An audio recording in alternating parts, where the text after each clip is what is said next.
Hey everyone, I am here today to do a semi-short tutorial on brayering with acrylics. I recently got a small brayer and a gel plate, and I'll show that in the second part of the video. But this is just some cardstock that I have here and some regular folk art brand acrylic paint that I picked up at Michael's. The key here for the traditional brayer look is to just put some straight lines of paint on your paper. You can do it as well on thinner papers like tissue paper, vellum and things like that, but I prefer cardstock most of the time just so I can cut it up and use it to make tags or journaling cards. So here I am just getting it ready and getting a blot paper, which is just a typing sheet, next to me. And you want to try to go for the most part in the direction of the lines that you have drawn with your acrylic bottle. But after a while, as you can see, I just get going and don't really pay attention to that. I just go until it looks like I want it to. I like this look a lot because it reminds me a lot of the art from the 60s and 70s. And you can make it as colorful as you want, or you can do more of a muted beiges, browns, hunter greens, that type of thing. And this can be used as is, or you can use it as a base for other things. You can stencil on top of it, you can stamp on top of it, you can add texture paste, you can add glitter, you can do whatever you'd like to. There's a close-up of the first one. I'm still getting the hang of pressure on the brayer itself. As you can see, there's some lines on the edges of the brayer that supposedly is from pressing too hard. I don't know. I don't notice that I'm doing that, but evidently I am. I don't really mind the lines. Some people are real particular about not having lines, but to me, as long as it comes out to make me happy and it looks pretty, then I'm not going to be too concerned about technique. I think it takes a lot of the fun out of the art if you focus too much on the do's and don'ts. As long as you don't destroy your tools, of course. That would not be a good use of our money that we spend on crafting. So for this one, I'm just doing a bright coral and a bright yellow. And I added a good bit more paint on this one because I wanted less white space than on the first one. And then see how I'm rolling the blot paper just to get some of the globs off that kind of get pushed off of the cardstock. That paper to the left is not to be thrown away. I use that as ephemera. I rip it into pieces and use it in collaging. So that's the great part about this art. Even the trash papers that you end up with at the end are beautiful.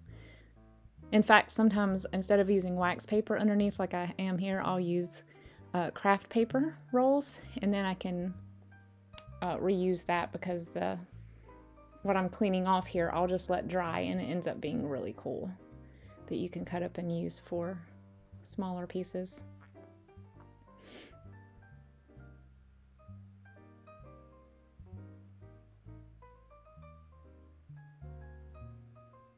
Grabbing another piece of cardstock.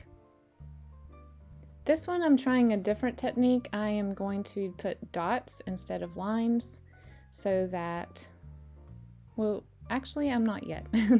I'm doing more lines. So, but in this, instead of doing just diagonal and horizontal, I'm doing a little more varied. Some a little bit skewed to the side. So I am doing this with a light, don't think I showed this color. This is a very light robin's egg blue and a really pretty aquamarine teal.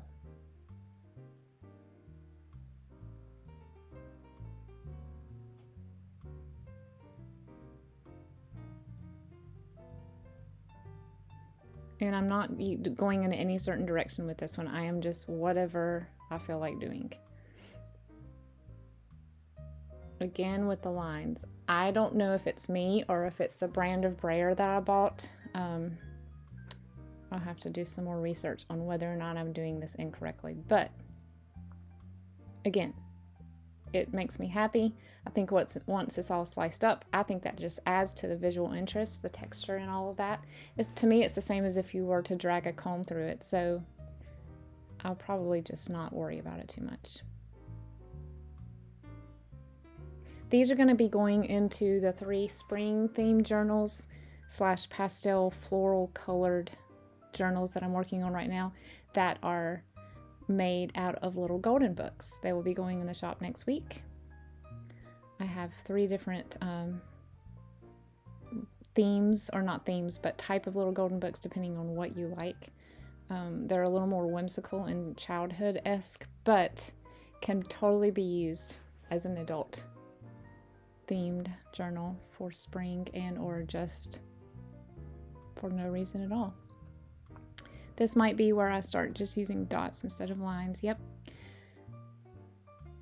You can even draw simple objects on your sheet to start with. And honestly, you don't have to put the paint directly on your cardstock. You can put it on a wax paper or foil surface beside you, brayer it, and then bring that brayer over to your work surface. You have a little more control that way of how much goes on your project.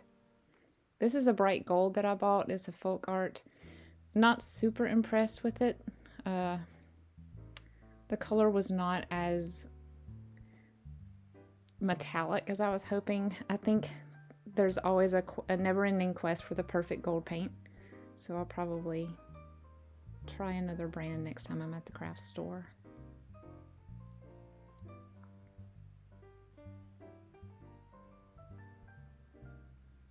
This ended up being really cool. If you are doing a fall theme journal, this reminds me in these colors of little leaves, like a pile of leaves. So I am filing this away in my memory for when I start working on fall journals later. I love it. This one is actually going to be used in my Winnie the Pooh journal, just because the yellow, orange, and green are persistent colors throughout that book. I thought it'd be neat. The Winnie the Pooh journal is one of the spring themed journals, by the way.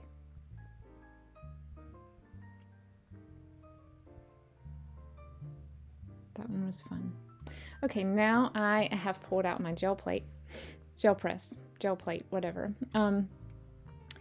Maybe the gel press is the brand. So I got this at a local shop to me. It's just a little gift shop that has some art and stamping supplies.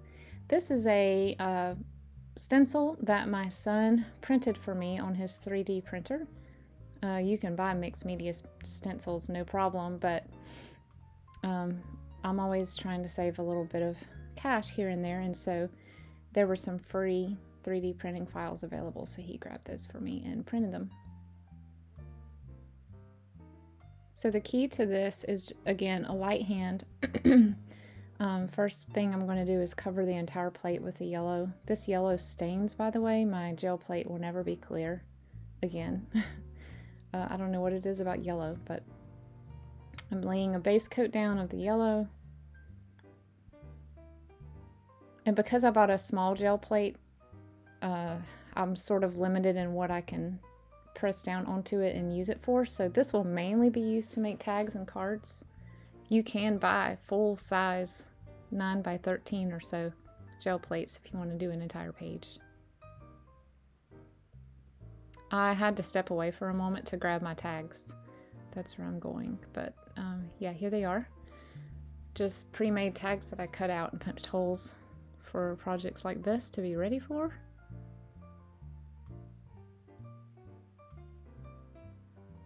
That's the gold again. I'm going to give it another shot.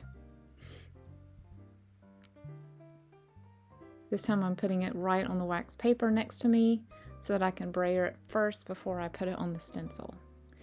And I was not expecting this, but the stencil didn't really produce a lot of the color coming through as much as the texture of me brayering it and making the stencil press down and make an indentation. So again, this is sort of new to me. I've never done this before. I just bought this a couple of months ago, and I am learning every day how to use one of these and get it to do what I really want it to do. This will be also for the Winnie the Pooh journal. I wanted something that looked like a beehive because of honey, and I decided after that gold that I needed a little more color, so I'm adding orange. Now, I don't show this on the video, but after you do this with your stencils, as long as you are brayering on top of a smooth surface, not a rough stencil, you can quickly flip it over onto another page and use the negative space to create a print of the stencil itself, which is super neat. So do that. In fact, I think I tried to do that here. I don't know how well it turned out because I was rubbing instead of pressing straight from the top, but you can do this with any, yeah, it ended up just doing another polka dot pattern, but you can create that honeycomb pattern if you, this does it a little bit, but by now the paint had dried out a good bit, so it didn't produce the effect I was hoping for. I know that there are things you can add to acrylic paint to make them not dry as quickly. I haven't tried that yet, but that may be something I try later. Okay, so now I'm going to get some tags and start pressing it directly to the gel plate.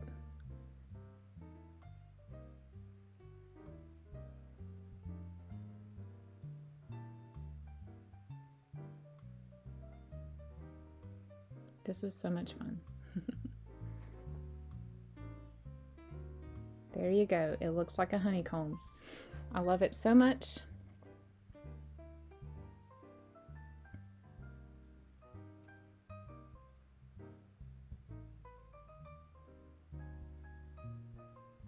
Makes me want to go out and buy more stencils now. I have several different shapes and patterns and textures, but I know there are gazillions out there.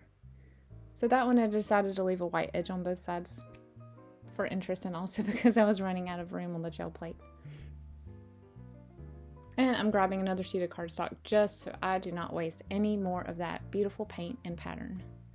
And I will be cutting this up, of course, to use in the book.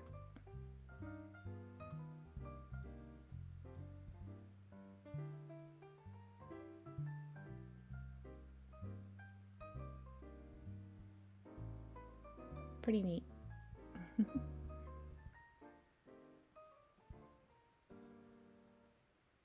Thank you guys for watching today. I pray that you have a wonderful weekend and a restful one, and I appreciate you being here. Please subscribe if you would like.